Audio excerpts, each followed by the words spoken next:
Brunson, back at you with the back at you, and I am the best reporting on the Eagles. What do we know? What do we know about Jim Schwartz? We know Jim Schwartz absolutely loves himself some Jalen Mills, as he should. Now listen, Jalen Mills has attributes that we can't disrespect. Jalen Mills is a Super Bowl champion. Jalen Mills has played against some really tough competition. Jalen Mills has proved his worth to the Philadelphia Eagles organization. Jalen Mills, for the most part, has been a stand-up guy in the community. He's a crowd favorite. You got kids dyeing their hair because of Jalen Mills. And 7 times out of 10, it translates onto the field. Now, I feel like the coaches have a really big decision to make at cornerback. And I believe that the cornerback decision is going to be a make or break for us if we're going to go as deep into the playoffs as we think we can with this roster. It all starts with who you decide to start at cornerback. Now, a lot of people have these preconceived notions. I mean, if you only got 2 cornerbacks on the field, who should you start? Now, we're going to talk about a major decision that these coaches got to make. We're going to get into it right now, man. So this is your basic NFL defense, man. You know, a lot of people like to do the X's for offense, the O's for defense, or vice versa, however people like to do it. But this is just a defense right here. I'm letting you know about this defensive line right here. This defensive line is going to be key to the success as well, but we're going to focus mainly on the cornerbacks. Now, of course, you got your safeties up here on this third and final level, but we know who's going to be here. I know Malcolm Jenkins and I know a healthy Rodney McLeod should be your 2 starting safeties. I mean, one, Rodney McLeod can tackle like no other. Malcolm Jenkins also can tackle. Malcolm Jenkins can catch. Rodney McLeod is a ball hawk. Rodney McLeod also can catch from that position. These guys, they're a good safety tandem. They're way above average. I'm not gonna say they're the best safety tandem in the league, but they're above average. We all gotta agree there, right? So you're talking about these 2 guys, who you're going to start. It's a coach's choice. Like I say up here, man, it's a coach's choice because it's all about situational football, man. If we kick the ball off and I feel like the team takes a knee down there and they start off at the 25, who are you going to start right here? What do you feel? It all depends on what kind of team you're playing because there's no right answer. We all feel as though everybody should start over Jalen Mills. Everybody should start over Ronald Darby. We all feel that way, but you got to think about it like this. When you come out first and 25, say you're playing the Baltimore Ravens. They're a running football team. So if I come out and I kick the ball off, if I'm Jim Schwartz, the Baltimore Ravens are starting on offense, first down at the 25-yard line. They got 75 yards to go to get into the end zone. I'm coming out with Jalen Mills, and I'm coming out probably with Rasul Douglas. Or I might be looking to slot Malcolm Jenkins down like we do a lot and get rid of one of these linebackers and probably put an extra cornerback right there. No, I wouldn't even do that. I would slide Malcolm down, have him creeping, and I'll do 3 linebackers. But we don't really run 3 linebackers like that. This is why I would bring Jalen Mills out if you got a run-heavy team. And why I would probably bring Rasul Douglas on the other side if you got a run-heavy team. Those guys can tackle. You know, this is what I mean when we talk about situational football.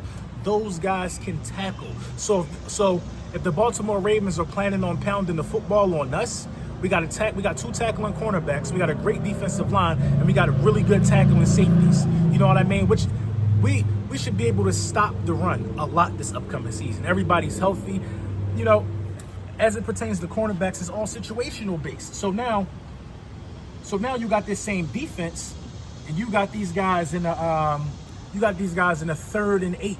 You know this is a passing territory, a 3rd and 8. This guy probably will be gone, and you'll probably have Sidney Jones right here in the slot covering another wide receiver. And right here, you'll probably have Avonte Maddox right here with his quicks and his ability to defend wide receivers. And you'll probably have Ronald Darby right here. You probably will, and you have to go with that. You have to go with that because on a 3rd and long situation, Jalen Mills is going to get some reps there, whether you like it or not. Jalen Mills has proven itself, but in a typical passing situation where Jalen Mills can get beat off a lot of double moves, you're probably going to have Avonte Maddox right there. You're probably going to have a Crevion LeBlanc or Crevion LeBlanc or Sidney Jones right there in the slot, or Crevion. Like, this is the point I'm trying to make, man. We have interchangeable pieces. That is exactly what I mean by we're loaded. We have the personnel to put in situations to make them succeed. We don't want to put somebody who, we don't want to put Ronald Darby a lot on the field against a very run-heavy offense. Ronald Darby don't tackle. Ronald Darby can't tackle sometimes, it looks like. Ronald Darby sometimes looks like he refuses to tackle. You know what I'm saying? When you got willing tacklers like Jalen Mills and Avonte Maddox, who's not going to give you that problem or give you that perception. Now, these guys got to work together, man. The defensive line and the cornerbacks have to work together. You know what I mean? So if you got your pressure coming from Fletcher Cox, Malik Jackson, you got your edge guys, Graham, Barnett. If these guys are doing what they're supposed to do up front, then these guys ain't got to cover long. The cornerbacks don't have to cover long because your quarterback right here is going to be under distress and he's going to be throwing to the flats a lot. And we should be able to suck that up. You see what I'm saying? He's going to be throwing to the flats a lot. And we should be able to suck that up. But I'm going to tell you one thing I don't want to see this year. I don't want to see that sticks defense. I don't want to see that at all. That's one of the worst defenses you could have, but that's something we're also going to see. And I'm going to tell you how the sticks defense exposed our cornerbacks as well. When you play that sticks defense, you got your safety back deep where he's already at. You got your cornerbacks trailing back deep where they're going to be at because they're playing the sticks. Say it's 3rd and 17 and this team absolutely has to go for this first down.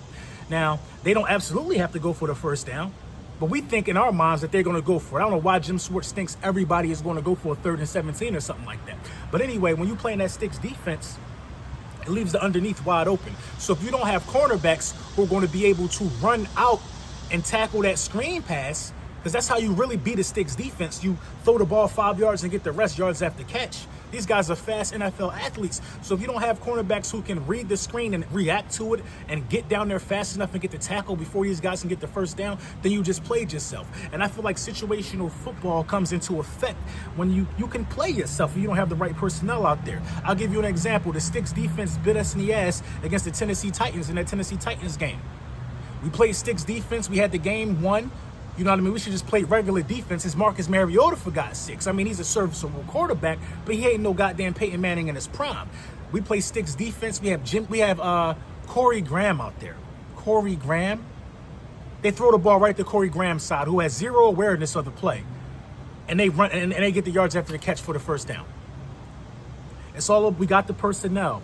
It's all about who these coaches are going to play in situations. That's going to make or break us on the defensive side of the ball because we need to get this offense the ball as much as possible. We don't need the defense out there getting beat like a drum like they did many times last season. We don't need that, and we don't need the offense on the sideline getting stale, waiting to get back on the field. They got to work hand in hand, and we also don't need the offense getting 3 and outs and putting the tired defense right back on there who just was getting beat up and down the field.